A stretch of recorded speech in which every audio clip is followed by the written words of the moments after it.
Uma CPI aqui na Câmara examina um mesmo problema que tem várias facetas: o tráfico de mulheres para fins de exploração sexual, as adoções ilegais de crianças por estrangeiros, o comércio ilegal de órgãos e a retirada de modelos brasileiras e de crianças que fazem parte das escolinhas de futebol para exploração sexual em outros países.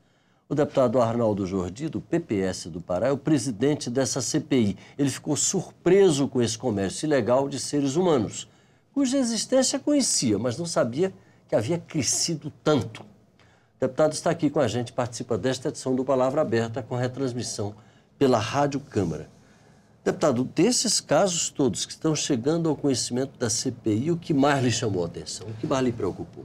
Paulo, todos os casos são impressionantes porque lidam com aquele bem que é o mais precioso da sociedade, que é a vida humana, não é? Então, toda e qualquer manipulação dessa vida humana, desse ser humano, é gravíssimo. O que nós precisamos entender, não só a sociedade brasileira, mas como as autoridades, eu diria o Estado brasileiro, quando eu digo Estado, as suas diversas esferas, União, Estados, municípios, as autoridades de uma maneira geral, não se tem a consciência exata da gravidade, da recorrência, da complexidade e que as listas de desaparecidos e esses fenômenos que às vezes acontecem de forma sem muita implicação, o que tem por trás disso são redes criminosas, organizações que movimentam no mundo inteiro algo em torno de 35 bilhões de dólares por ano e vitimizam cerca de 3,5 milhões de pessoas. E o Brasil é um dos 5 países com maior incidência da prática desse crime. Como você disse, quer dizer, é um crime que ainda está disfarçado, não está exposto e talvez este seja o mais grave problema. Quer dizer, por conta disso, nós não temos uma legislação pertinente a esta gravidade, a nossa legislação é completamente obsoleta, não há, inclusive, tipificação de tráfico de pessoas, a não ser para a exploração exploração sexual de mulheres, que realmente é a tipificação mais incidente diante de todas essas, mas hoje nós temos, como você disse, nós temos o mercado ilegal de órgãos, nós temos informações de crianças e jovens que são, inclusive, sacrificados por conta deste mercado ilegal de órgãos.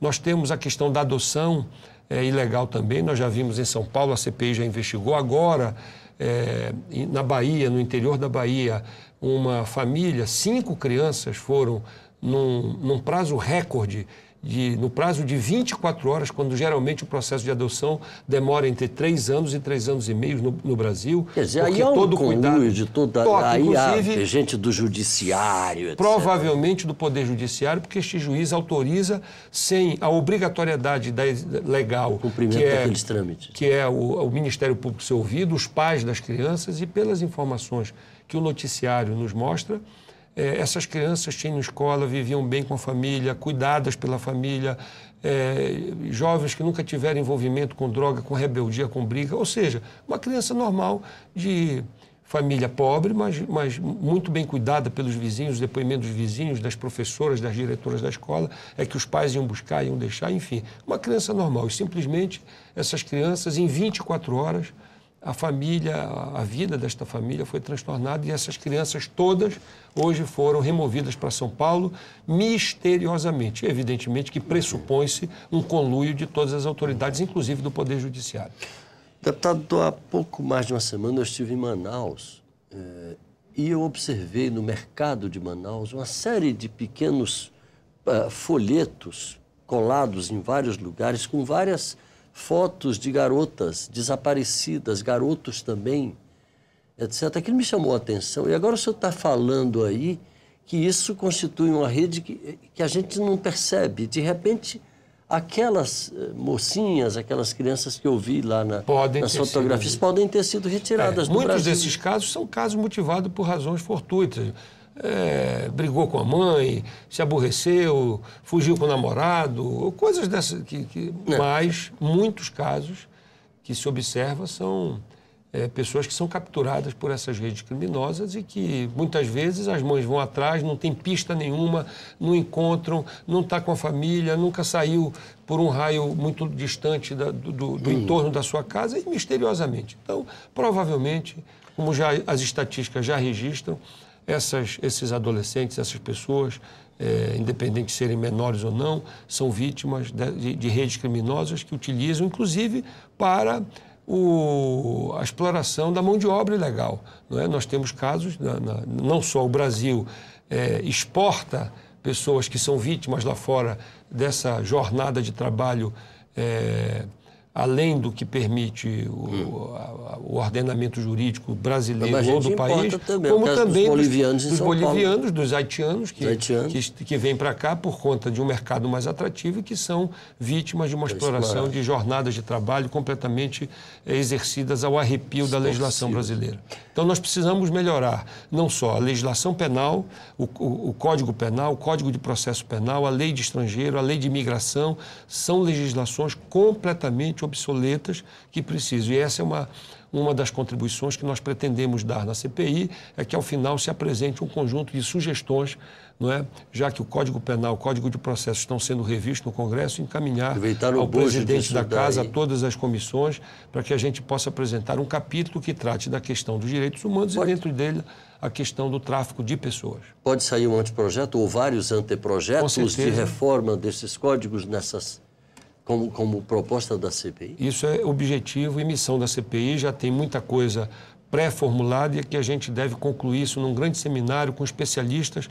A CPI tem ouvido talvez os mais notáveis especialistas, estudiosos, acadêmicos, que têm nos proporcionado uma contribuição importante do que fazer, de como superar esse atraso, esse caráter obsoleto da nossa legislação, que não responde mais à gravidade, à complexidade e, portanto, enfraquece essa rede de enfrentamento que precisa. Além de que outros problemas que nós já identificamos. Não há um diálogo fértil entre as autoridades federais com as autoridades estaduais e municipais. Não há um cadastro nacional ainda consolidado dessas listas de desaparecidos e desses fenômenos que envolvem a manipulação da vida do ser humano. Quer dizer, uma série de problemas, fruto, na nossa opinião, dessa inconsciência tanto da sociedade civil quanto das autoridades do Estado brasileiro diante da gravidade desse problema, que cresce. O último relatório da ONU, publicado no ano passado, revela números estatísticos que crescem no mundo, o tráfico humano, o tráfico de pessoas, como cresce no caso do Brasil também. Agora, deputado, a gente está gravando esse programa já no finalzinho do ano, né? Em dezembro é o prazo para o término dos trabalhos da CPI. Pode haver uma prorrogação? O senhor acha que vai ser necessário para prosseguir, para avançar ainda mais na investigação? Pode, com certeza pode. Nós não temos limite, a não ser o limite constitucional, o limite legal, que é o fim do período legislativo, mas nós não temos limite enquanto não concluirmos esse trabalho. Eu creio que nós vamos esgotar no prazo desse ano até o dia 12 de dezembro e talvez haja necessidade de uma prorrogação por alguns meses para que a gente possa concluir as oitivas que nós vamos fazer. Nós estamos visitando todas as regiões brasileiras. A propósito disso, ainda temos um tempinho. Quais os estados onde a incidência desses casos é maior? Olha, Pará, Amazonas, Paraíba, Goiás tem um maior número de estatísticas, São Paulo, Rio de Janeiro, porque são os mercados mais aquecidos, digamos assim.